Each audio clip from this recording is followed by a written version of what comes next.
All right, everyone, welcome in to another edition of West Virginia Mountaineers Live right here at the Voice of College Football. We've done this now. You see that banner? 53 consecutive weeks. If I do the math right, 52 is a year. So we've been going at it a full year plus here at the Voice of College Football. So great to have all of you. Please leave your comments and questions as usual. You produce the show, so leave those comments and questions there in the live chat. We will get to them. We've got Gold and Blue Dude headed this way. We should have him jump on here in the next few minutes. And again, we invite those comments and questions. We appreciate you being here. Spring ball starting on March 21st. So we were just about 3 weeks away, and the spring game is set for April 22nd, of course, in Morgantown. We got a special guest tonight. We got Tommy Lopez on the line. We're going to bring in Tommy for a conversation about NIL. And Tommy is part of the Country Roads Trust NIL collective for West Virginia athletics. So, Tommy, we appreciate you being here. Thank you. Happy anniversary. Congratulations. Well, we appreciate that.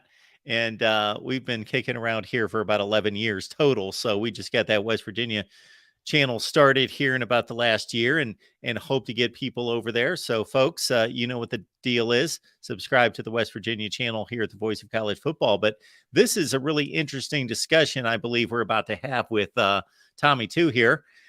Tommy again with the NIL collective for West Virginia. So Tommy, before we get really deep into the NIL part of this, just talk about being a West Virginian, being a West Virginia fan, all of your history and background with the Mountaineers. Well, and thank you for all that. And first, I want to correct you. I am not an employee of the Country Roads Trust. I'm a consultant who works through the Country Roads Trust in NIL. So thank you for that. I'm a West Virginia fan like everyone, born, bred, and raised in the hills of West Virginia. I'm a former Mountaineer football player as well, and so I have a great love for our state and our athletic teams. And so as a lifelong West Virginian who's been in the stadium from, I'd say my first job was age 12 when the new stadium opened. My cousins had the concession stand business contract. And so we were selling hot dogs and cold Coke at age 12 in the stadium. And so as a 51-year-old to see the way the stadium has changed, and as a former player and now as a businessman, working in the state, it's been a wonderful journey being a fan of Mountaineer football. Well, Tommy, as soon as you mentioned you're a player, I apologize. I didn't know that you had that also in your background. Give us a little rundown and some highlights of your playing career and time with the Mountaineers. Well, unfortunately, I was not able to contribute much on the field. I'm a graduate of Notre Dame High School in Clarksburg. And when I graduated from Notre Dame, I went to WVU. My freshman year, I was redshirted and didn't play. My most notable accomplishments were I broke the all-time freshman bench press record and the all-time bench press record my freshman year at WVU. But then I subsequently transferred to Marshall. So I got the best of both states. I just frankly wasn't good enough. The guys in front of me at WVU were better than I. We were just coming off playing for a national championship in '88. And so, my opportunity to play was, to go down the road to Marshall, and was part of that program for a couple of years and blew my knee out there and came back to WVU to continue my sports management degree under Coach Nealon, and stayed with the program kind of ever since then. So didn't have a lot of success on the field. So, Tommy, you were in the recruiting class of 1989? Correct. My freshman year at WVU was the first year post-Major Harris. Okay, post-Major Harris, of course, a national championship game appearance in the Fiesta Bowl the previous season. And then you go to Marshall, you play football, you have an injury, come back to your first love, WVU, and have been involved ever since. Okay, that's awesome.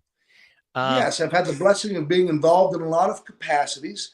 I'm one of the charter members of the WVU Varsity Club, which is the campus organization that's the home for all student athletes that are former of WVU.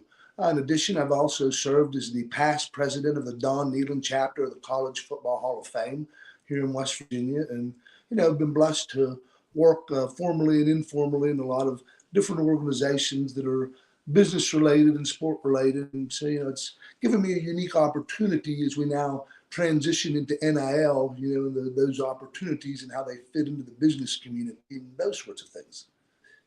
So, Tommy, as you mentioned to me before we started to record, there are a lot of misnomers out there about NIL, and it's phenomenal to have somebody that knows and understands the inner workings of. This is not for across the entire landscape of college football, but we're taking a major college football program and we're getting some insight into it right here. And folks that follow us here at the Voice of College Football know that we've done the same at Florida State and some other schools as well. And Michigan on a regular basis. We've got a guy that shows up each and every week, Justin Rowe, that gives us insight into the NIL collective there at Michigan. So as it pertains to West Virginia, first and foremost, Tommy, NIL was of course, announced and approved in July of 2021. So as of July 1st, 2021, collegiate athletes could benefit from their name, image, and likenesses. We've got the Golden Blue Dude showing up here. I think we got a bit of feedback here, TBD. Yeah, I'm on here. there. Let me leave and come back. Hold on. Okay. So, Tommy, in regards to the collective there for West Virginia, again, it was allowed and legalized and started and launched across the nation in regards to being under the guidelines in July of 21. At what point did West Virginia really get started and in terms of NIL? Well, West Virginia got started in the terms of NIL when the lawsuit was filed that changed the legalization of the NCAA rules. And for those that don't know, that lawsuit was originally started by WVU football player Sean Austin. So from WVU's beginning of the origin of this greatest change in the economics of college sport, we have really been at the top level of it. And so once that decision was made in July of 2021, where that law change happened, WVU, like many places across the country, didn't have a model to follow. And so, through the next 6 months, through that football season, there were some formalized efforts, to try to understand how the process was going to operate and really look at what the best models were going to be to implement that were going to bring us success. And I believe in January of 2022, the formation of the Country Roads Trust was announced. And the Country Roads Trust is the organization in the state of West Virginia that kind of helps WVU student athletes mitigate name, image, and likeness opportunities, while in turn trying to work with charities and other organizations to help tie that partnership all together. And West Virginia University's collective, the Country Roads Trust, is a little unique in that it covers all varsity sporting programs, not just football.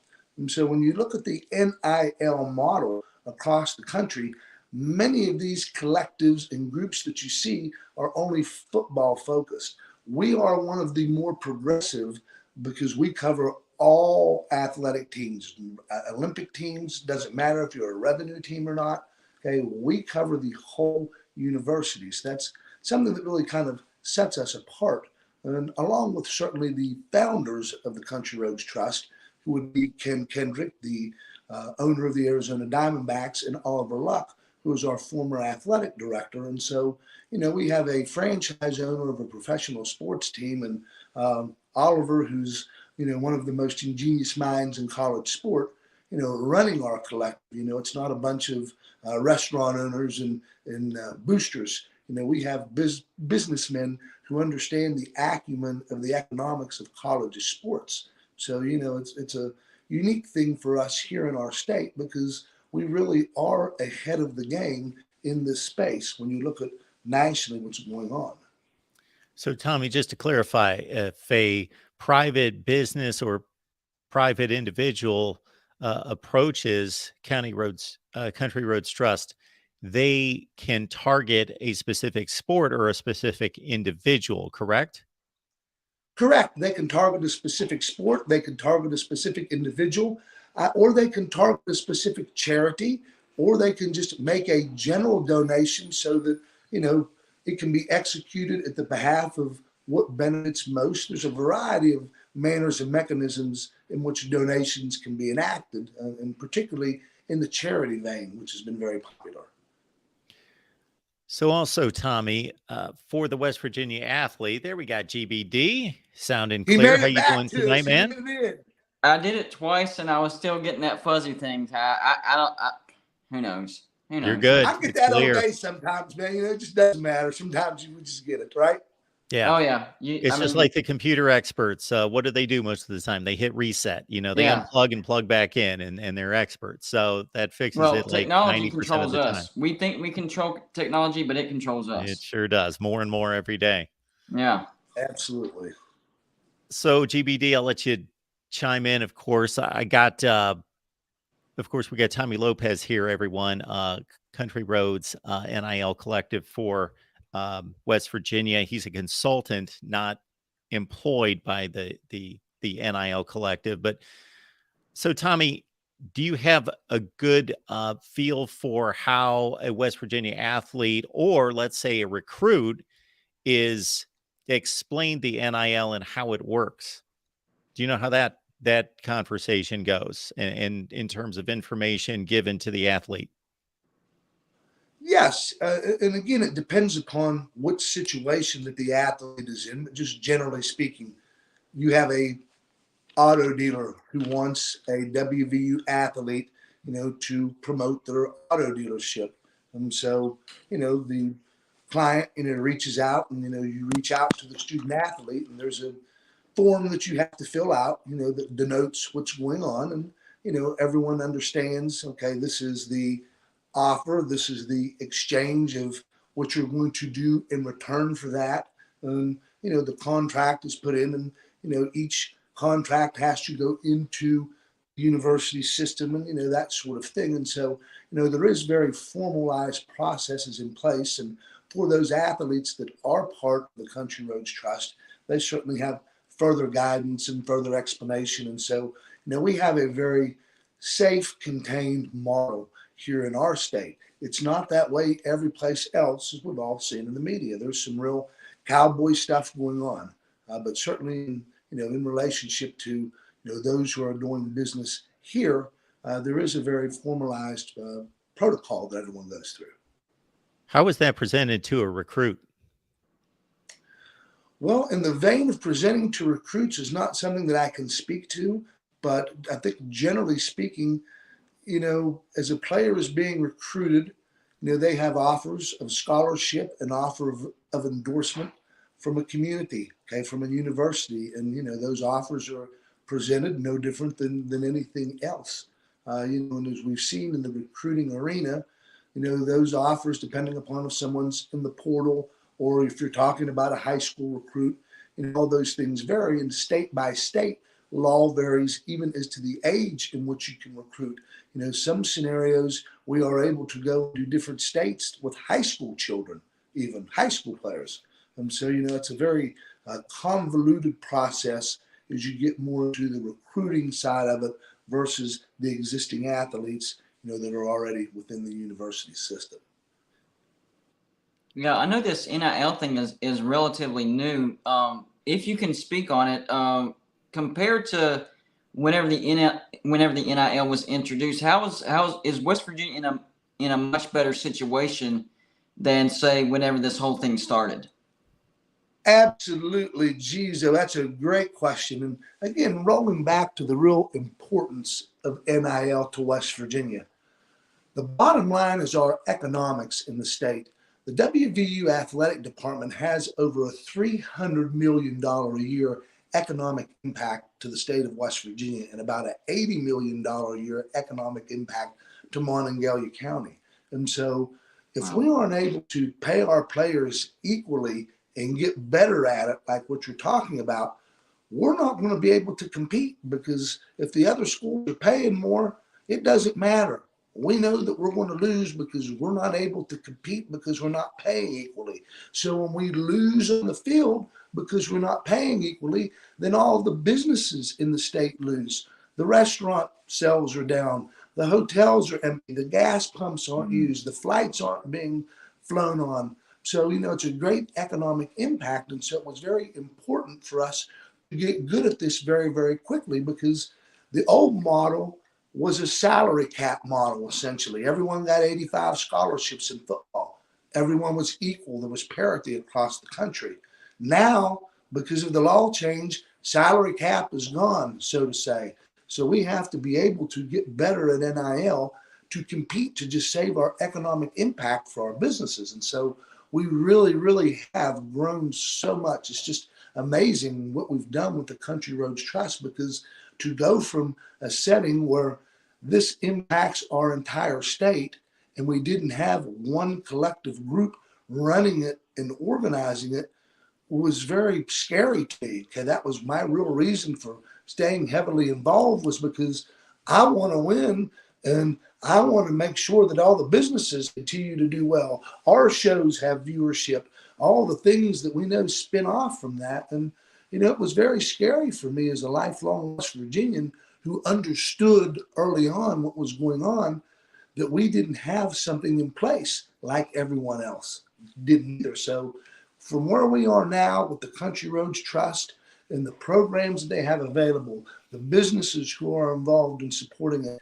it is just an unbelievable, you know, we are literally at the top of the country, guys, with our collective, Nice. okay, with the structure that we have. So we are way, way, way ahead of the game from where we were, and we are literally leading the country with the structure that we have in place. So we should all feel really, really comfortable, you know, in that. And I like to tell people, trust the trust. Yep. There you go. Exactly.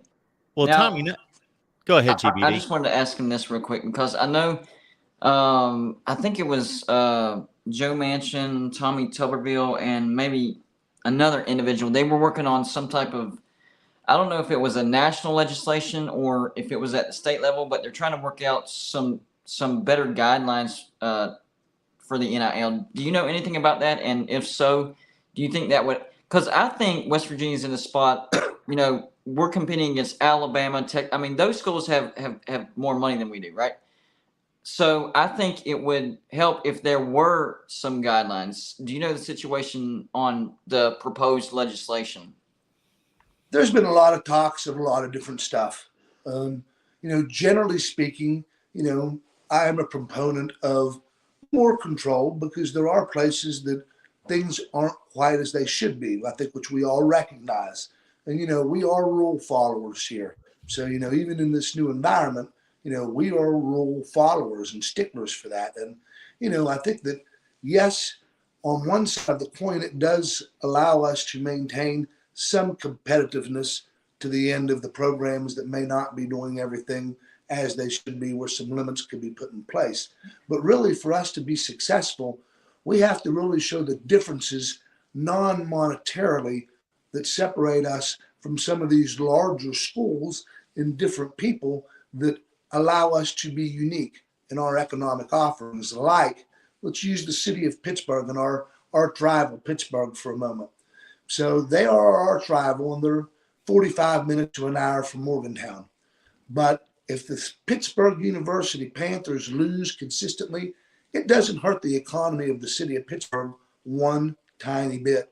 Pittsburgh International Airport still has the same amount of flights. Their restaurants are all still full. But when you come an hour down the road to WVU, if our football team loses, we know the economic impact it has on the entire state. But conversely, for NIL, if you're a player, why would you want to go to Pittsburgh thinking that you can make NIL money when you're going to be competing against the Pirates, the Steelers, the Penguins? Okay, there's not that natural market for you to get that remuneration and get those deals. Whereas if you come to West Virginia, you're going to be the king or queen of the entire state. Okay, when our model is able to show our players who have been here for 4 years that have come through our program, they will be leaders of our state media, and they will make big NIL money, because when you compare us to the opportunities in all these larger market cities, college athletes aren't going to get deals where there's pro athlete deals. The market just doesn't dictate it. So we have to be in a position to use that as a recruiting tool, as opposed to maybe just the overall money that we can offer initially. Does that kind of make sense? Yes, and I never thought of the pro city angle. That's very interesting. Well, that's what some of the models and stuff are showing, and it's been really interesting just still watching how all this is unfolding in different places around the country. And some places there's better analytics to go through because some states like Texas require, and back to your legislation question, Texas is a full disclosure state where every deal, every dollar amount has to go to the state, and so their numbers are easy to look at. When you look at some places like that, and say, okay, that's maybe a good thing to look at for hard, true data to start mirroring from. That's a source, because the real reality, guys, is there's a lot of misinformation and miscalculation of deals and a lot of false stuff getting fluffed around that really isn't getting done with making big numbers around it and hyping themselves. But the reality is a lot of those big deals really aren't happening. So when you say, Tommy, that West Virginia is out in front and in a good place compared to a lot of competitors in the various Power Five conferences, let's say, you're not basing that on money brought in or revenue brought in. You're just basing that on having a better structure, foundation. Correct. Thank you for correcting me in that.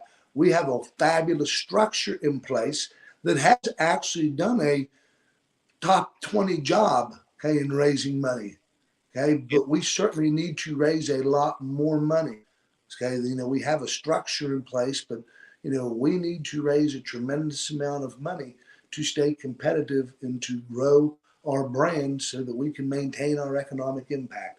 Absolutely, 100%. Thank you for correcting me on that. So, Tommy, how are you making that evaluation in regards to trying to compare West Virginia versus the other NIL collectives out there? Well, when you look at different organizations, they're each spending differently. They each have different ways that they're doing their enactments, but you have to look at the larger target, and the larger target dollar for success. A number that's being thrown around for the cost of a recruiting class in 2025 is approximately $25 million. And that's coming from the Tennessee Collective Group, okay, and the Spear Group, I believe they're called. And, they are at the top of doing a lot of data and projection sort of stuff. And so, while anyone has goals that you're trying to reach, in this sector, but, all of us who are trying to work in it are simply trying to just create as much interest and education in it and, parlay that into the partnerships and businesses, because ultimately, what the exact number is going to be that it's going to take to be competitive, it's not sure, but it's going to be, $15 to $20 million a year at a minimum. And when you look at what some of the larger programs spent last year through those that report, I think probably Tennessee spent about $4.5 million last year just on player enactment deals. I believe Texas A&M spent about $4 million, something like that. And around $4 million seemed to be the average from data out of the whole SEC conference. Just kind of putting that into perspective. And certainly we are not to that place. We need to continue just having participation from the businesses and individuals alike. Whether you're a $10 a month sponsor to the Country Roads Trust subscription service, or a business who wants to do an enactment with a student athlete, we just really need to show more of it in West Virginia and look at some of the unique things that people are doing in other places. And, in talking about our competitors, and we'll talk about the Penn State Nittany Lions, baby. Can we talk about that for a minute? What do you guys know about the Nittany Lions? They're first up on the schedule. So instead of talking about their players, let's talk about their NIL. How would that be? Is that all right? I think Penn State's set up pretty well. I think they're set up better than Pitt. Well, Penn State has had some changes in their NIL configuration. And, it's an example right now. Their most recent deal, I believe 4 of their players just got Teslas from a local business. But, Penn State Collective was originally started out under a name called the Happy Valley Talent, I believe was the name of it. And it was formed by local chambers of commerces and business groups and municipal groups, cities, that sort of stuff. And it recently folded into a newer organization called, I can't even remember the exact name of it. They folded into a new group together, but the uniqueness of it is they use their government entities as participants in NIL. Okay, so the city governments, the county boards and bureaus, they all participate in supporting NIL, which really hasn't gone on here in West Virginia. And other places across the country, municipalities and city governments are supporting NIL because it's so important. Again, back to like the Monongalia County, they've got an $80 million a year economic impact from WVU sports. So, under that model, one would think that, well, then the cities inside of Mon County and, that sort of stuff, they would help participate in the NIL so that they can keep that economic impact. And so that's where Penn State's NIL is a little bit different than ours, but really we are ahead of them because they are just now getting to the point they are covering all 31 of their varsity sport programs. We've done that from inception. And so, they are kind of just starting to get to the place, where we are from that basis, but where they are ahead of the game in some funding sources is that their municipal governments support their collective in a very formalized structure. And so, I think that's something that we need to see throughout West Virginia more because of the importance to the entire state. I think that the Tourism Association, and the different government entities and agencies that, derive revenue from that economic impact need to help contribute to help everybody out. And so, I think that would be an area of improvement that we could do in this state, certainly. I was definitely surprised to hear that we're doing better than Penn State. You can ask Mark. I'm a conference And that's in realignment type structure. of guy. Okay? That's in structure. Gotcha. You can ask Mark. I am a conference realignment type of guy. And whenever it was announced that Oklahoma and Texas are leaving, and then you got Houston, UCF, BYU, and Cincinnati coming in, as far as the NIL perspective and, trying to out-recruit the other teams in the Big 12, I actually think that helps West Virginia. I think West Virginia is actually one of the stronger brands, remaining now that Texas and Oklahoma are leaving. And I think we can take advantage of that. I agree with you. And again, that message comes out from how we're able to reach other people with our NIL message and with our message of the state as a whole. People still have the stereotype of us in many ways.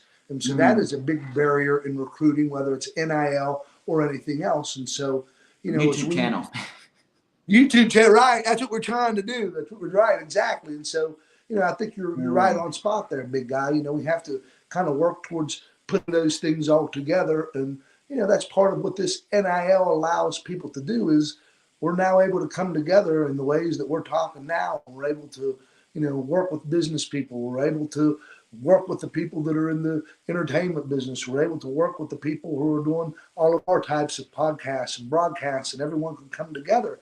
And that's very powerful because you can't do that in a big city. Okay. But when you're an athlete and you say, wow, do I want to get lost in the shuffle of a big city university? Or do I want to come to West Virginia where it's beautiful and the people are nice? And if I do a good job here, I can really stay here for the rest of my life and the community will embrace me and I'll be able to get a real job. I may not go to the NFL or the NBA, but if I'm in West Virginia for 4 years and I do a good job and I'm a good member of the community, I'll have a job for life. And when, I think that they need to see that and understand that. And to your end, it really gives us an opportunity to recruit and retain that way because we also have to retain the people that we got. It's not only about recruiting, it's about retention.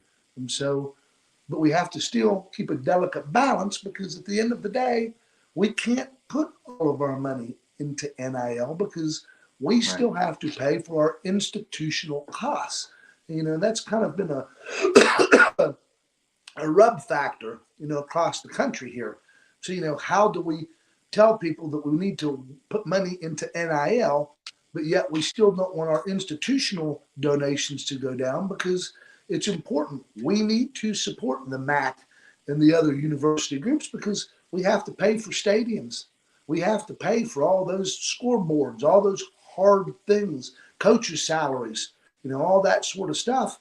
And so, we have a very unique economy here in West Virginia where we have to balance what it is that we're doing in NIL and how much that we're still continuing to make sure that we support our organizational, institutional costs. Okay, those hard things that we need through the MAC and through the WVU athletic department because they do have to work together because, we can have a beautiful stadium, but no players because we can't pay them. Or we can have a bunch of players that we pay, but gosh, we don't have enough money to pay the coaches in our stadium.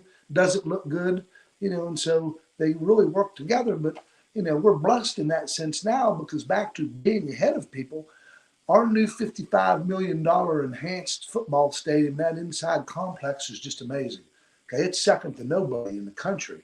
And so, when you're able to partner that in our recruiting efforts with having the ability to do fair deals and offer equal pay, per se, to what our competitors are, hey, we're okay to show our differences. We're not going to win every time, but we show why we're different, and we can, we'll win the people that want to be with us, okay? Because the type of recruit that doesn't see value in coming to a place where everyone's going to love me and I'm going to be part of a community, and if I do a good job for 4 years, I can probably stay here and forever and have a job. If that isn't what triggers to that kid or that recruit, well, probably not for us anyway. Would you agree with that? Oh yeah, absolutely. I agree 100%. Going back to the stadium issue that you mentioned, I really liked the difference that I saw as far as the concourse goes. Before it was a bit cramped. Now it's so wide open, and the Wi-Fi is way better. You can charge your phone. The restrooms were expanded. It almost looked like, and this is speculation, all right? This is not inside info or anything like that, but it almost looked like West Virginia, as far as Mountaineer Field goes, could be setting themselves up for possible future expansion of the stadium. It's always been my belief that if we had a 70,000 seat stadium, I don't think we would pack it out every time, but we definitely would pack it out for the big games, and I think it would validate expanding. I don't think we need to go beyond 70,000, but I think West Virginia University deserves a 70,000 seat stadium, especially when we're successful. Well, I tell you what, man, I agree with what you're saying and how beautiful the stadium is. And, I take special pride in that because I was literally born in the new stadium. Okay, from the time I was a little boy, I sat in the grass and worked in the concession stands, as we were talking about earlier. And, in those days when the games ended, we youngsters that were working in the concession stands got to play on the field, and we ran in and out of the locker rooms and in the weight rooms. And, then, as a college player going there, and now as an adult, and to see the difference in our stadium and our complex there is just gives me cold chills. We have a healthcare facility and complex that is second to nothing in the country. When you look at our college field with the healthcare complex and the new children's hospital behind it, okay, there's no place in the country that has it. I believe Iowa has a children's hospital, in the back of their football structure. But for what we have in our new stadium, our new children's hospital, all the growth that area has seen is just unbelievable. It's a wonderful gift, man. I smile to what you're saying. And I don't know about the plans to expand to 70,000 or not, but, what we have there from what it's come from, and to be there my whole life, walking it and just seeing what you're seeing, just what a blessing that we all have this state in our stadium, man. It's just a real testament to the football fans here. Money well spent, for sure. Amen to that, man. I'd still like to see a little bit more money spent on the Wi-Fi. I'm with you. It's a little bit better, but man, we still got to have a little bit more juice, man. We got to have a little bit more juice when we're there. But I'll tell you, it is, I agree with you. It does need to be improved, but now, compared now to 5 years ago, you couldn't even make a call at Mountaineer Field 5 years ago. Now, 2 years ago, actually, the Black Diamond Trophy rivalry, I was able to live stream. We're talking not just a regular call, live stream on YouTube, singing Country Roads after we beat Virginia Tech. If that's not leaps and bounds, going in the right direction, I don't know what is. I was surprised because a few short years before that, you couldn't even make a phone call. Oh, I agree 100%. It is dramatically improved. And, it's just one of those things we enjoy the pleasures of home, but sometimes I kind of like when it goes out because I don't like being bothered during the game. I don't want my phone going off. I don't want to talk to anybody. You're there to watch the darn game. Yes, so sir. I kind of like it. That's just me being old school a little bit. I don't need to take a picture of everything, No, me neither. I'm right with you. But I did want to live stream Country Roads afterwards because that's a beautiful scene. Love it. Oh, everybody everybody needs to experience that because what I've heard, West Virginia fans, we're going to be a bit biased towards that because it's for West Virginia. But even people that are fans of other teams, they come in there and whenever that happens, they're absolutely blown away. 60,000 people singing Country Roads, word for word. Everybody knows every single word. The notes, nobody's off key. It's perfect. And wherever you go throughout the country, when it starts playing, there's always someone else from West Virginia that you can hear singing it. Okay, that's kind of our hummingbird call. Okay, so for who's who where, that's the thing that I love is going someplace in an arena, and the Country Roads plays, and you always know where your West Virginia fans are because they're always we are every place. And when that song comes on, we identify. Well, did they have an NFL exhibition game in Europe? I think it was Seattle and they played Country Roads. I think this was in Germany, and they were all singing it. I mean, it was loud, and I was like, "Wow!" I know that's a popular song, but that really blew me away. On the history of Country Roads, because I really have looked into it a little bit, there are several different versions of it. There's a Hawaiian version. There's all these different dialects, so to say, of it. Well, they say West really Virginia. Unique to what you're saying. There's a bunch of different. There's a bunch of different versions, man. Really? I know one version. John Denver. I'm with you. He's right. There are several versions. That overseas. I believe it was Germany. I'll have to Google it to make sure I'm correct, but I believe it was Germany, and it was the West Virginia version for sure. And it sent chills knowing that a foreign country was singing our song and they knew every stinking word. It's amazing. And that's the power of why we need to keep ourselves in that media vein through winning as well, because that's another thing that hurts our state. When we lose, we don't get that national media exposure through sport that leads to just what you're saying. And so I couldn't agree with you more. It gives you cold chills, doesn't it? Oh, yeah, absolutely. When we beat Kansas State yesterday, oh, man. Even in the That's what it's all about. Yes, that was awesome. Well, guys, man, I really appreciate you having me on to talk a little bit this evening. And, you guys are always great in what you do and love watching you and, appreciate all of your efforts and, look forward to maybe jumping back on you with another time down the road. Anything else you guys feel like you'd like to ask me before I jump out of here? Well, real quick, we've got our buddy Joey. He's got a question, so we could send you off with this one, Tommy. He wants to know the average amount of NIL per player at West Virginia, how that compares to other schools in the recruiting footprint like Ohio State, Virginia Tech, Maryland, Pitt, etc. Well, there isn't hard data available like that in most places. Okay, like I mentioned before, Texas has some reporting laws where those exact figures are available.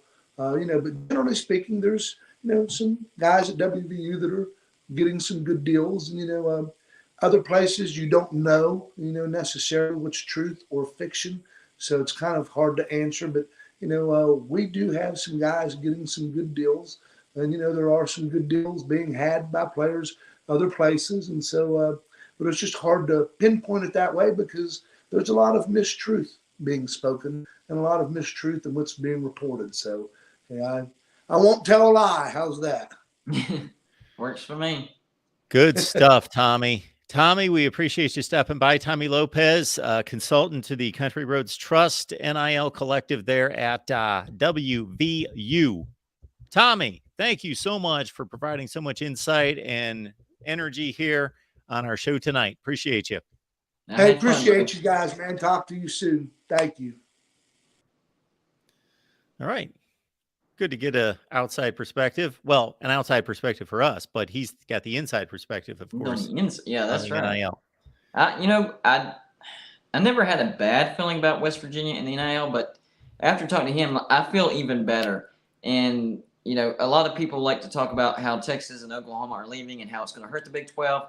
And yes, whenever it comes to making TV money, but you can counter that because the brands coming in are nowhere near as. I mean, if we're being honest, they're nowhere as strong as those. They're not gonna be bringing in anywhere the amount of the NIL as Texas and Oklahoma. So on that perspective, I do think West Virginia can be more competitive and actually beat those schools whenever it comes to the NIL. And if you think about it, that would actually make up for whatever you would make with Texas and Oklahoma staying in the Big 12. There's two ways to look at everything, and I think if Texas and Oklahoma were leaving, and we got, say, just for example, like a USC and a Washington, that something like that would hurt West Virginia tremendously because not only would that be two good brands, but it would be two good brands that we're not familiar with.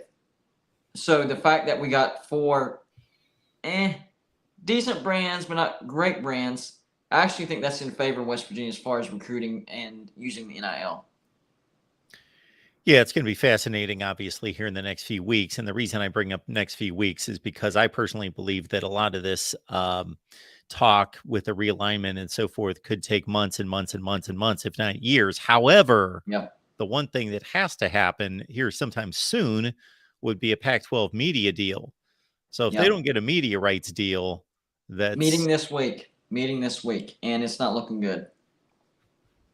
The deal, and it's been confirmed by a lot of sources, Mark. Seriously, this is not one of my wacky theories. $22 million per team per year.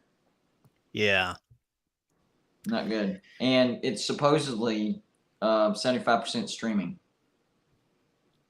Yeah, and so the whole streaming thing, I think you need to be into streaming, but it's still a cable driven, yes. It's still a broadcast and a cable driven sport. And yeah, to make it difficult for people to find and difficult for people to get to, I don't have the exact answer there because some people could argue that streaming, the NFL went to streaming on Thursday night. I think you dip your toe in there, you do certain segments and pockets to maybe lure some people into that platform to say, hey, you need to be here eventually, but not just hitting people over the head out of nowhere. Boom, 75%. We're streaming. Get over there. Well, Mark, think about this. How many inventors in the past didn't do so well because, yes, what they were coming up with was going to be great in the future, but for then, there was no traffic going to that particular invention, right? So they failed. They didn't make a lot of money. And then down the road, now that's a great invention. It's just not really doable back then. That's what we're looking at with the Pac-12. I actually think streaming is the future of college football. It could, I'm not saying it will, but it could end up being 100% streaming. But that's the future if that happens. That's not now. You're not going to get traffic now if you do 75% streaming. If you want to do 25%, that's probably the most I would do. 25%, I'm okay with that. 75%, you're jumping the gun. You can't bring the future, now. I think it's a bad choice. But then again, I look at my viewing habits on a Saturday afternoon, and since I'm trying to watch 3 and 4 games at the same time, I've become a streamer, and that's like not me. I'm not on the cutting edge by any stretch. I still have cable. I haven't cut the cord. I'm not even considering it just because I don't want to go through all the headaches of trying to figure out where I'm going to get games. And really, football is the only reason I've got cable. If there wasn't for live football, I'd be like, I can watch everything else I want to watch, whether it's news or entertainment. I can find it somewhere. But I just don't feel like going through the hassle of, even if it's going to save me $13 a month or 30 or whatever it is, to mess around with anything else, at least not right now. But think about the avenue. You're right. I agree with you. But think about the avenue that they're using. All right. So the platform that we're hearing is Amazon. I really don't know that many people that, watch Amazon TV, and that's an extra subscription. So it's an extra subscription that you're going to have to subscribe to Amazon. And if you're a Pac-12 fan, you see how they're narrowing their avenue? Pac-12 fan. So is a Pac-12 fan going to subscribe to Amazon to get Pac-12 games? Cal versus, Oregon State. Not very many great games going to be on there because ESPN is still going to get the Pac-12 After Dark on Saturday. So it's the way they're doing it is what's hurting them. I like the streaming idea. I think it's the future. We all watch streaming way more, and it's going to continue to be that way. It's the way they approach the situation. Yeah, and the other thing, and I don't know what the truth is to this, but what are the current negotiations? We're looking at ESPN/Fox, we're looking at Amazon, and we're looking at Apple, right? Yeah, Apple's looking like it's more and more iffy. Okay. Because if they went with some combination of those four and they had Apple and Amazon, then I would think you're really making it difficult on people, because if you want all the Pac-12 and you don't do any streaming right now, and suddenly you got to do two subscriptions to two Yep. different, that might be a little bit different. Well, I'm wondering why, okay, if you want to do streaming, fine, that's your choice. Why haven't they considered YouTube TV? Yeah, I don't know. I mean, I think that if you're going to do streaming, if I were the Pac-12, I would strongly consider YouTube TV. I don't even know where YouTube TV stands right now in terms of all the other sports. Right. Do you know what you can get on YouTube TV? I think more people, like, I know a lot of people that are subscribed to YouTube TV because they just didn't like cable. It's different reasons, but I know way more, whatever reason it may be, I just know way more people that are subscribed to YouTube TV. And I'll tell you what, my cable bill is getting so high, I'm probably going to do it myself. Well, that's a great point, because I'm not, I know I'm talking a certain way, like I just throw away money, but that's not the case. Certainly I wouldn't be economical and do that sort of thing. So Me and Mark aren't millionaires. We're not millionaires. Not folks. quite, not Sorry. yet, not yet.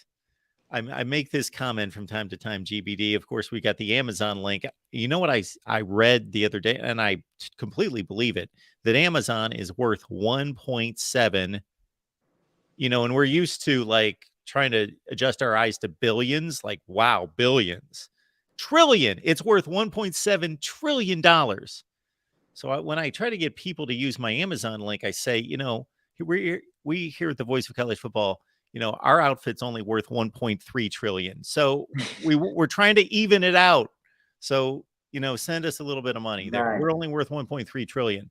There you go. But you're right. I'm not saying that I'm throwing away money at cable. It's just I've looked into Hulu, and I've looked into what else is out there, Netflix. and it's been out there. I've done the various things, and I just always run into something where I'm like, you know what?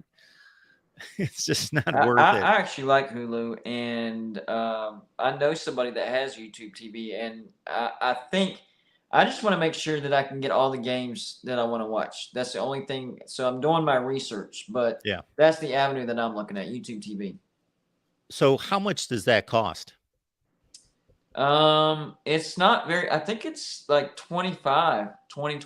It's not, I mean, compared to cable, I mean, it's, I mean, for cable, I'm paying like $90, man. It's crazy. What am I paying right now? I must be paying something close to that, because with the, when I lived in Connecticut, my internet and cable was $193 a month.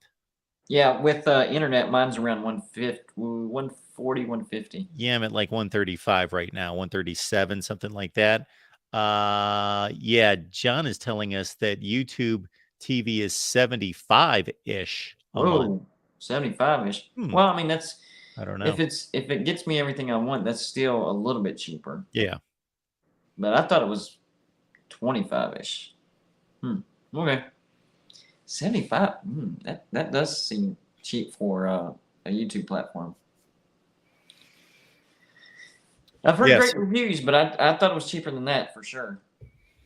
Yeah, it's constantly evolving. There's no question about that. And what really annoys me is I've got the cable, And so most of the games are on ESPN or they're on one of the Fox, FS1, et cetera, et cetera. Well, I usually I put the TVs on the Fox games because ESPN, I'm able to open up and stream them on my laptop. Right. But they have some kind of crazy, I don't even understand it, because sometimes they'll kick me off certain games and say, you're using too many devices for too many games or whatever. And I'm like, I'm paying a freaking cable bill and You're I'm like, sending yeah, ESPN and all this money. And yeah, just because I want to watch 3 games at the same time, you're kicking me off. But sometimes I do it and they let it go, and sometimes they don't. it doesn't make sense. And so I click off and then I try again. And sometimes if I get the right combination, it'll get through, and sometimes it won't. Yeah, it's insane that they're making that kind of money and they're not going to let somebody watch 3 games at the same time. Like, you don't want I me mean, to isn't watch. that what you want people to do? Yeah, I you don't mean, want me to watch ESPN, ESPN2, and ESPNU at the same time. trying to give you more viewership, but okay, whatever. Yeah, so it Never understand that. is interesting. Definitely. Well, folks, any comments, questions out there on any of this? West Virginia's a ways away from hitting the field, so I don't think there's a whole lot there. March 21st, so we've got a few weeks away till we get some news out of spring Yeah, I think my football. brother's going to the spring game, so maybe I can get some info on that. Yes, that would be phenomenal. That would be phenomenal. And I want to remind everyone that we've got a West Virginia channel. So here's the deal. GBD's here. He's got his own YouTube channel. He's got a zillion things going on. He's pouring into his YouTube channel all the time. You guys see everything he's doing, but he still shows up here every, whatever it turns out to be. We were doing every Friday night. You got to stay flexible. We may show up on Sundays, Tuesday mornings, whatever it is. We're going to be here at some point during the week, but you got to support the West Virginia channel. So GBD's given us a lot of his time and effort and insight into everything. Joey's working hard to get this West Virginia channel built up that I'm checking out here at 859 subs. It's not that far. People, it's only, what is it, 141? Yes, we need 141, Guys, folks. 141, We need to get that's to it. 1,000. Yes. I'm going to put the link back in the... And West Virginia channel doesn't mean that you actually have to be a West Virginia fan. Like, Mark has a zillion channels, and I'm subscribed to the Michigan channel, Iowa channel, Nebraska, all of them. You don't have to be a fan of that. I appreciate it. And, you know, just check a video out every once in a while. If you like it, fine. If you don't, that's fine too. And if it makes you so disgusted to be subscribed to a West Virginia channel, you know what? Get us over 1,000. Get us well over 1,000. Then unsubscribe. Go ahead. Just it's do a big that. milestone. Yes. If you understand the YouTube situation, they want channels to push past 1,000 because it kind of proves that they're going to be established, that they've got a following, and then they start pushing those videos out into traffic. So get us to 1,000. Larry Pilgrim's here. Appreciate you being here, man. I live in Florida. I have Dish for 3 Utah games on Pac-12, and usually Utah is aired linear every game. Otherwise, it's tough to get the Pac-12 in Florida. I bet Utah playing Florida helped too. Yeah, Utah is aired linear. When you say linear, are you talking about just cable? Like, I know what the term is, linear, because I was in the TV industry for 30 years, but I'm just making sure that we're on the same plane as what Larry's talking about here, because I got to think. So are you considering... Might be talking about Dish too. Is he considering the Pac-12 to be linear TV? I don't know. You might be talking about like your direct TVs and stuff like that as well.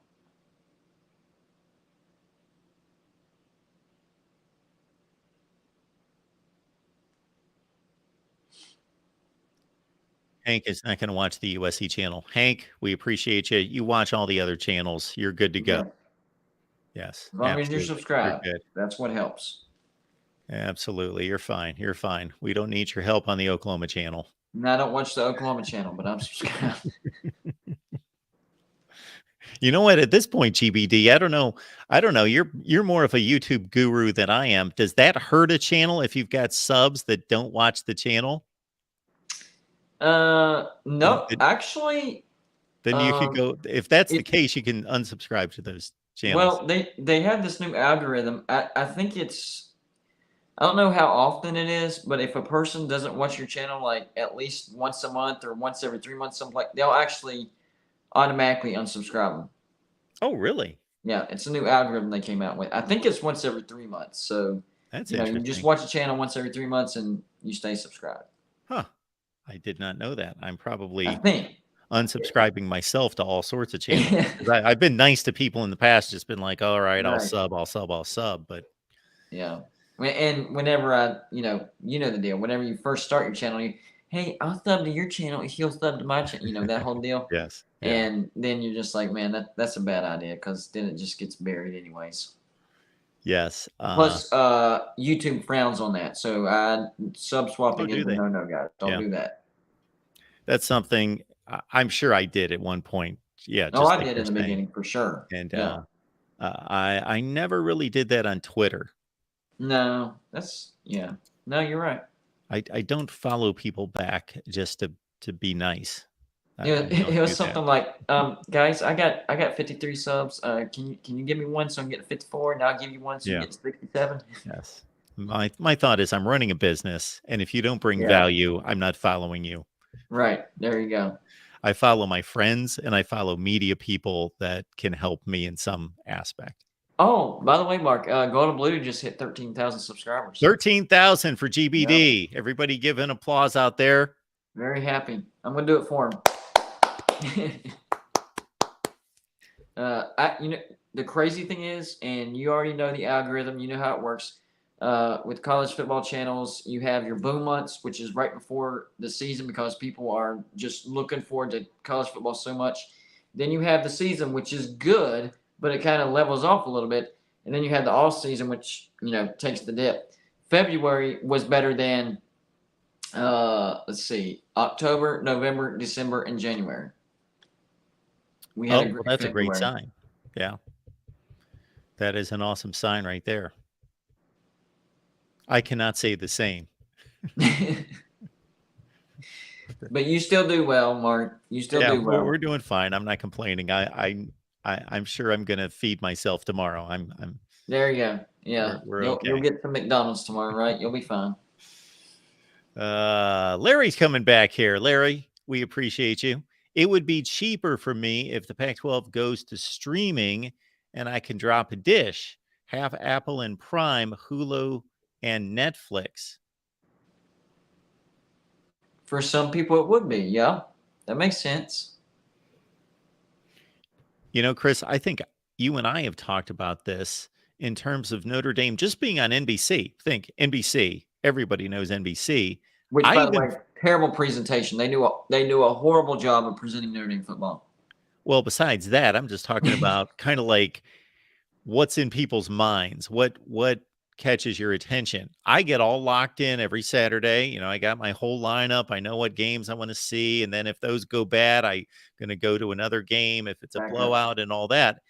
And I got to tell you, Notre Dame, I have nothing against Notre Dame. I will, despite getting into a complete rant of a argument back and forth with Notre Dame fans that were completely delusional today. But besides that, I have nothing against Notre Dame. They play a lot of big games that I would like to see. But I am constantly like, what's in my head on Saturday morning when I'm kind of getting ready for noon is, what's on ESPN, what's on Fox, FS1, like half the time I'll see Notre Dame on the bottom line about 2 hours into their game. And I'll be like, oh yeah, Notre Dame's playing USC. I completely forgot. Yeah. You're just off my radar. So I think NBC has done a poor job of presenting because if you watch Notre Dame on NBC and you watch anybody on Big Noon Kickoff for Fox and anybody on ESPN, they don't build the game up. The announcers are okay at best, and it's just it's overall it doesn't feel like a college football presentation. It feels like an NFL football presentation. The way they do it, if they really want to have success as far as, and I'm sure they'd still get viewership. It's Notre Dame, but if they wanted to boost those numbers from outside people that aren't Notre Dame fans, like they need to get a pregame together because theirs suck. Well, that's all NBC has ever produced is NFL games. So I'm sure Right. their directors, their producers, they've done NFL for decades. I can just about guarantee that. So, And they it, did great with the NBA on NBC as well. The oh yeah, pregames for those were amazing. They need to look at that example and apply it to Notre Dame football. this is my favorite comment of the night. Mark, you are delusional. So either I am Joe, too. I am too. either Joe's joking or otherwise I want him to tell me why I'm delusional or call into the show. The next time we do a call-in show, Joe, I want you to explain how I'm delusional. Well, everybody knows I'm delusional. I have no idea what he's talking about. That's just a generic statement. Like he didn't tell you why he thought you were delusional. You're just delusional. The Voice. Well, I like that show. I'll watch it. No, that's my guy, Powcar.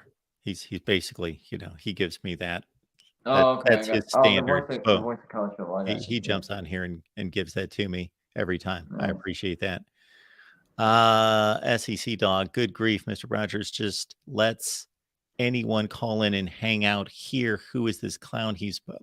Oh boy. Yeah, he's Georgia fans love clowning me. What?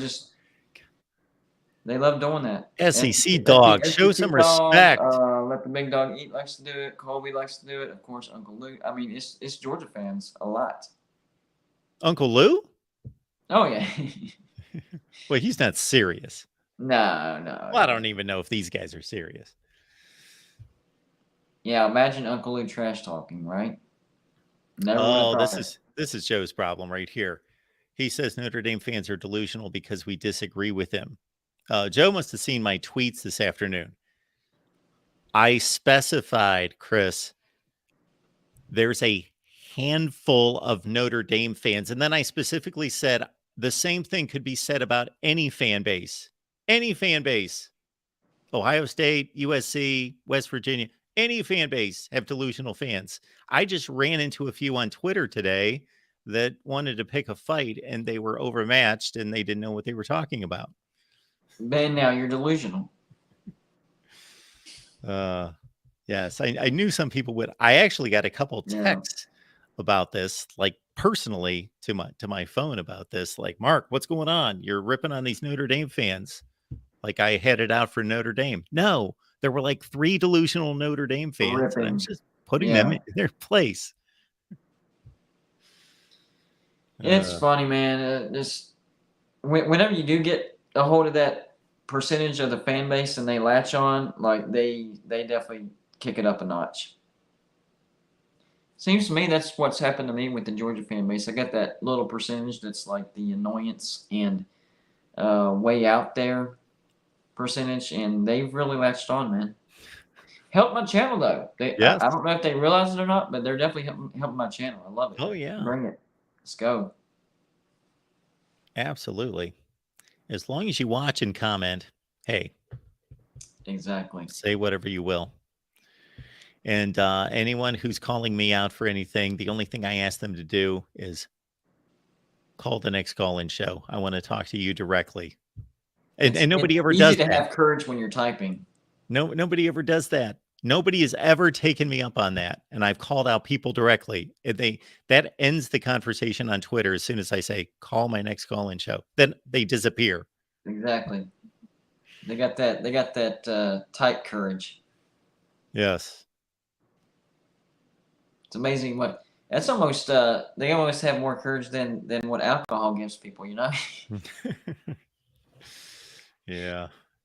They got type goggles on. Oh man. All right, man. I will say this. I definitely did not know what I was getting myself into when I started a YouTube channel, but once you adjust and you figure out what's going on, it's actually really, really fun. Oh yeah. You just have to have thick skin and not really pay attention to people. You have to pay attention to them. Hold on. Just let it go. Give me 1 sec.